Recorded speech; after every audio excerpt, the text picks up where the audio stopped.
The problem with letting people run riot, the problem with protests, is that that's literally what happens. You can't control it. So today, a short while ago, the Parisian protesters stormed the headquarters of the Moët group. They went down the Avenue Montaigne and ran riot. There is no better explanation.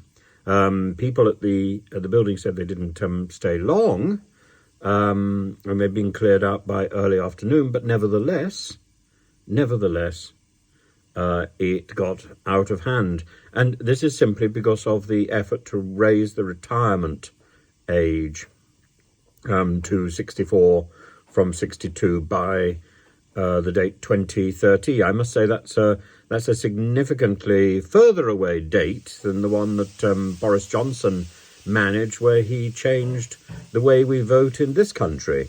That happened all very, very quickly and without very much scrutiny.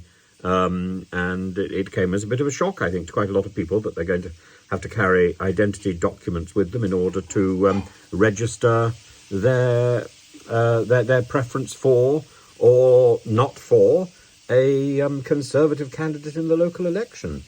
Now, Monsieur Macron says that all he's trying to do is to save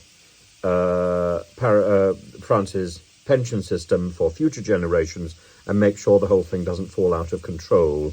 But his opponents say that he is a president for the rich. And of course, what this does is it gives a lot more ammunition to the right-wing president in waiting, and for all manner of chaos.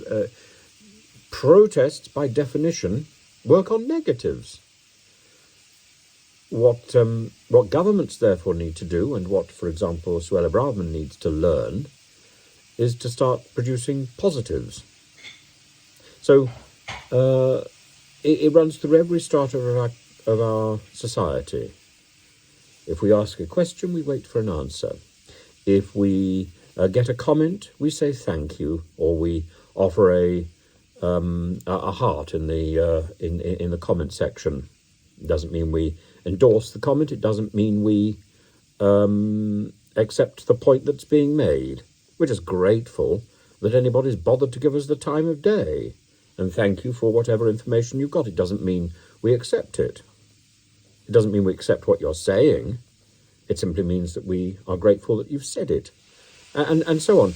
This whole idea of listening and then digesting. The fact that you've told me something doesn't mean I have to accept it.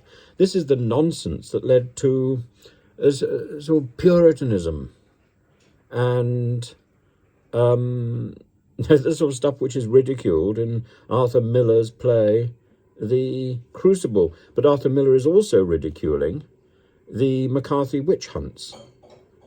And it comes down to the same issue. The fact that you've told me something doesn't mean I accept it, but I'm grateful to be told.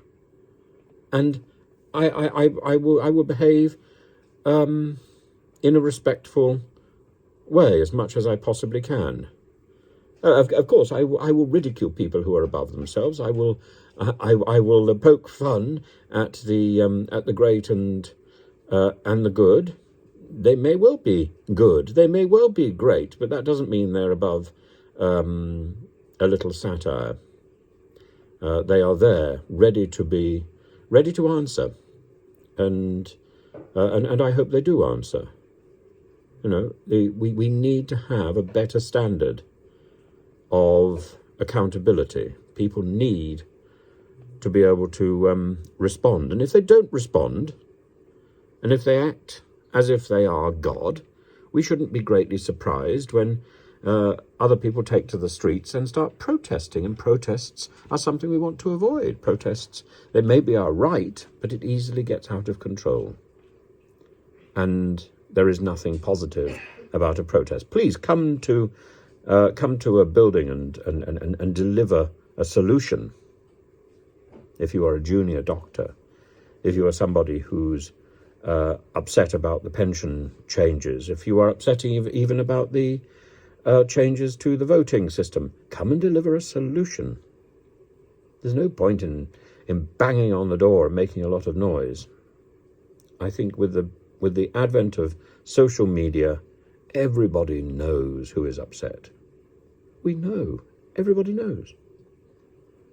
So find a solution.